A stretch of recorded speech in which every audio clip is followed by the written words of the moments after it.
So, you know, you get a really interesting planet when you have a lot of pressure from all the water onto the crust, pushing down onto it constantly. Volcanoes and volcanic lava, the lava beds underneath, don't act the same way.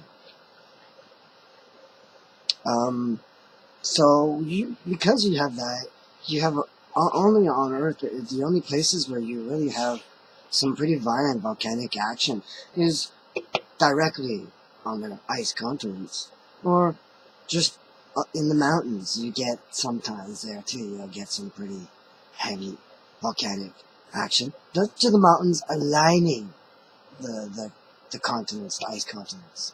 Those mountains, and also you will get some volcanoes and happening also in the marshes, in the ice marshes around it, around the pole. So that's where you get the most, and you get that on both poles. And lava beds consist of different elements and different metals and different chemicals. They're different from one area to another. When you have a lot of pressure everywhere like we do now, we get a lot more mixing of these things. So when you have less of that pressure of the water, well then it doesn't have as much pressure pushing it out violently towards the largest or the easiest areas to explode, right? So what happens is that it seeps through little areas here and there, little cracks here and there in the ground, it seeps through, and it tends to, be less mixed, less larger lava beds. They don't need to be as large, and they can be, that's the point, because also you have less water, then you also have,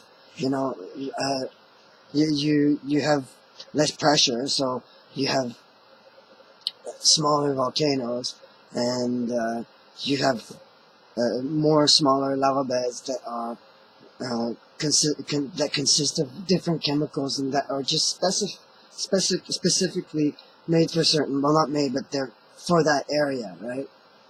Well, I guess I could be saying it's made, but anyway.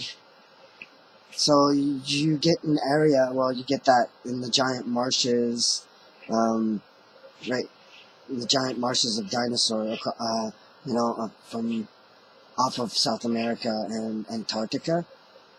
So you get that there. You get a unique chemical content in the air in the area because you have lots of these little lava beds spewing. But it's a particular types of chemicals generally, And then you get other particular types of chemicals on the other pole. And generally, it's actually more acid on closer to the North Pole, the North ice continent, than it is on the South. The South is more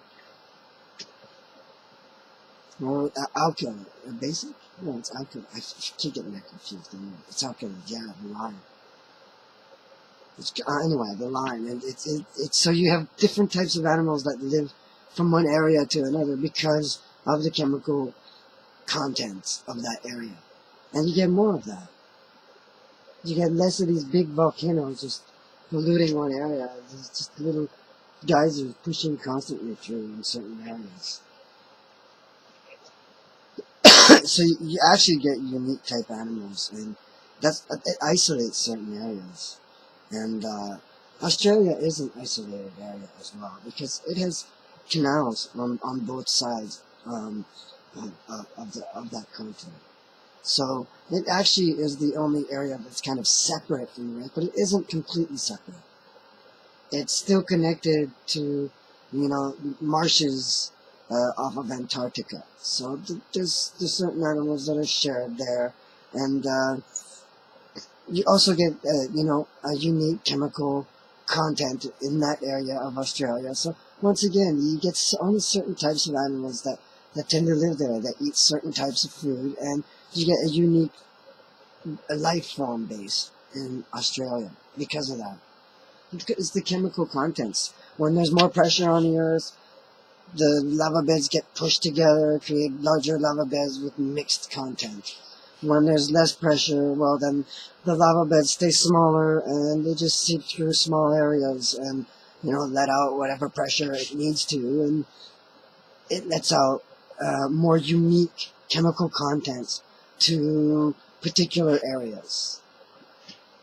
And it still is like that anyway. So, I mean, and on the giant ice continents, you get the strangest creatures, and you would have had some fresh water because, generally because of, it wasn't just large volcanoes spewing on just chemicals. Sometimes in areas where they would just melt and it would just be because of heat underneath, and it would create, fresh water. And there's also because there's lots of animal life there too.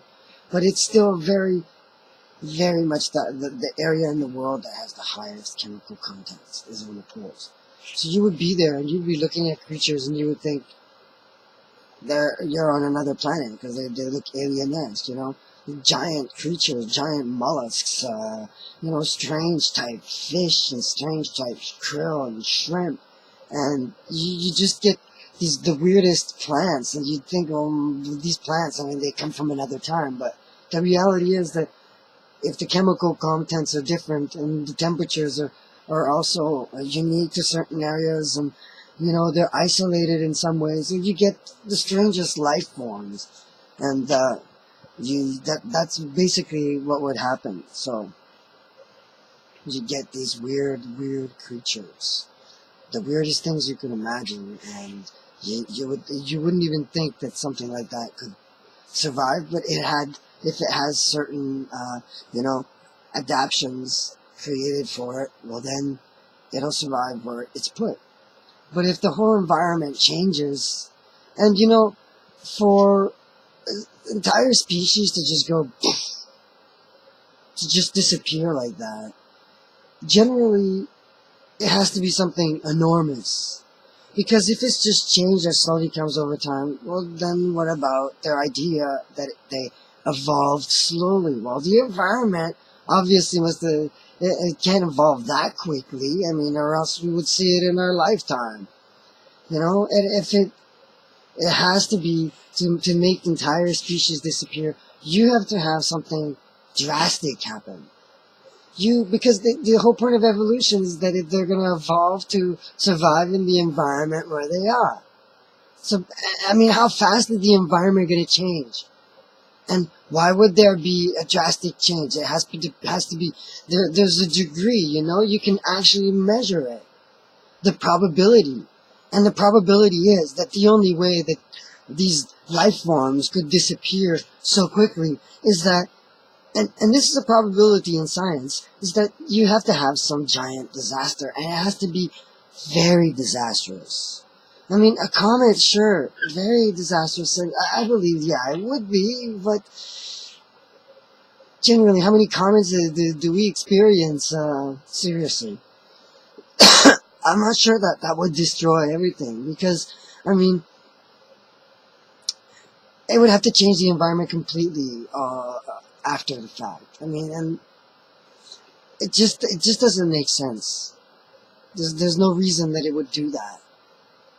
I can't see it. The only thing I could think of is that it's like I said, the poles were giant ice continents in the ocean. And when they melted and broke apart, they destroyed, and the water destroyed, and the water destroyed the land and changed it all there. And it happened all at once. Because they just, such giant populations of animals just vanishing so quick.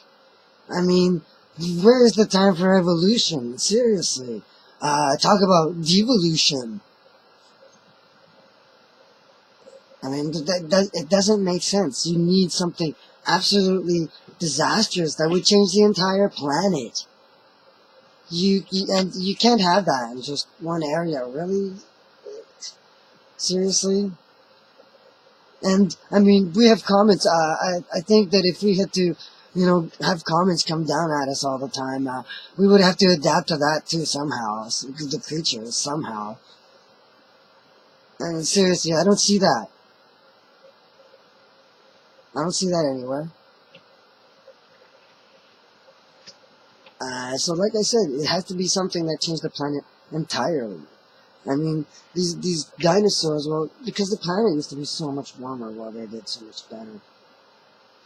Because the planet was full of marshes and rivers and lakes, of fresh water and brackish water. They did so much better. It was obvious.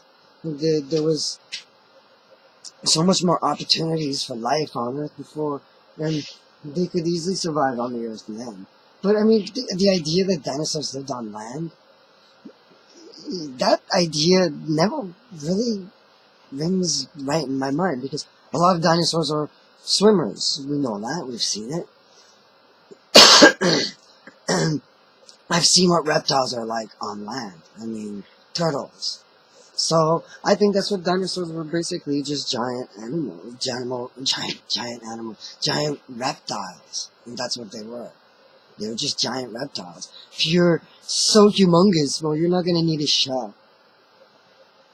You just need to be big. You don't need a shell. And seriously, an animal like that would have every advantage on Earth. I mean, seriously, if I evolved with the Earth, I mean, I couldn't have evolved to go live somewhere that it was warm. The Earth is changing slowly. I think I'll just walk over there, because it's getting a little colder over here. Seriously, it doesn't make sense to me. It has to have a giant change in temperature. The world was so much warmer before. Like, all the cold stays in those ice bowls. I mean, it's perfect. That ice runs all the way through down into the bottom of the ocean, and it's cold there. It's cold. So it gives it the advantage, and everything just stabilizes, and the temperatures are much more stable. You even get less seasonal effects in the world. You get more warmer temperatures everywhere in the world. And that's how dinosaurs could have lived. I mean, otherwise it didn't make sense to me. But this made sense. This made sense. Giant marshes, where dinosaurs lived once, not that long ago.